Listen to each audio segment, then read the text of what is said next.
ఉత్తరం చూద్దామండి. వరంగల్ నుంచి ప్రమోద్ రాస్తున్నారు. ఓంకార స్వరూపుడు గణపతి ఎలా అయ్యాడో తెలియచేయగలరు అంటూ రాస్తున్నారు.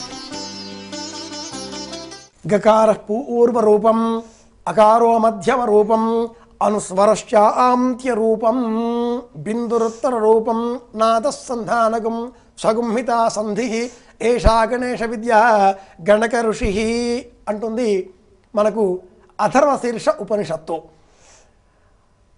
అనుస్వరశ్చాంత్య రూపం, ఈ గం అనబడే అక్షరంలో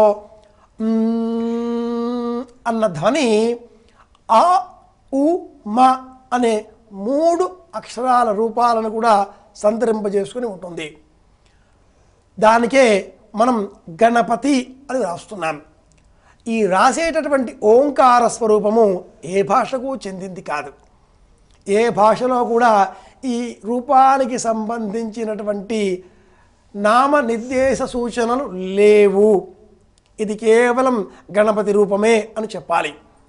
అది తొండము, ఇలా రావడము, పీఠ ఆధారము, ఆయన హస్తములు, ఆకర్షణీయంగా ఉండే రూపం ఇది, గణపతి రూపం ఇది. గకారము, మకారము, అకారము, ఈ మూడింటిని కూడా మనం పరిశీలన చేసినట్లయితే మనలో ఉండేటటువంటి గమనశీల శక్తికి, ప్రయాణ శక్తికి, వేగతత్వానికి ఈ గకారం చిహ్నం. మన దేహంలో ఉండేటటువంటి 7 ఆ ప్రధానంగా ఉండేటటువంటి కేంద్రాలలో ఆధార చక్రం మూలం అనుకుంటే, ఆ మూలాధార చక్ర అధిష్టాత గణపతి అన్నప్పుడు యోగశాస్త్రం ఈ మూలాధార చక్రాన్ని చిత్రీకరించే ప్రయత్నం చేసింది. చిత్రీకరించిన ఆ చిత్రంలో చిత్రంగా ఏనుగు రూపం 5 తొండములతో గోచరమైంది. తెలుపు వర్ణంలో ఉండేటటువంటి ఈ 5 తొండముల ఏనుగు ముఖంగా ఉండే రూపమే మూల ఆధార చక్రానికి అధిష్టాత అని యోగశాస్త్రం నిర్ధారణ చేసినప్పుడు, గ అంటే టెంటకిల్గా మనం భావన చేస్తే మన శరీరంలో ఉండేటటువంటి వెన్నుపూస, మెడుల్లా అంటాం ఆంగ్లంలో, ఆ వెన్నుపూస చిట్ట చివరి భాగం టెంటకిల్స్ ఇలా విడబడతాయి. ఆ విడబడ్డ రూపము మళ్ళీ గ అనే అక్షరంలో ఉంటుంది.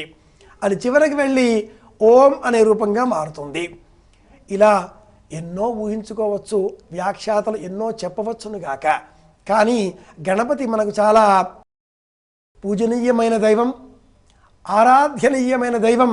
ఆ రూపాన్ని మనం ఓం గం గణపతయే నమః మనస్సుతో ఆనందంతో ఉంటుంది.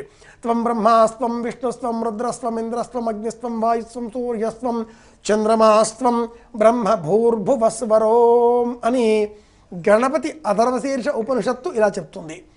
ఆయననే అన్ని దైవాలకు కూడా మూల రూపం, అది ఓంకార రూపం. ఇది ఉపనిషత్తు వాక్యం. మరి ఉత్తరం చూద్దాం.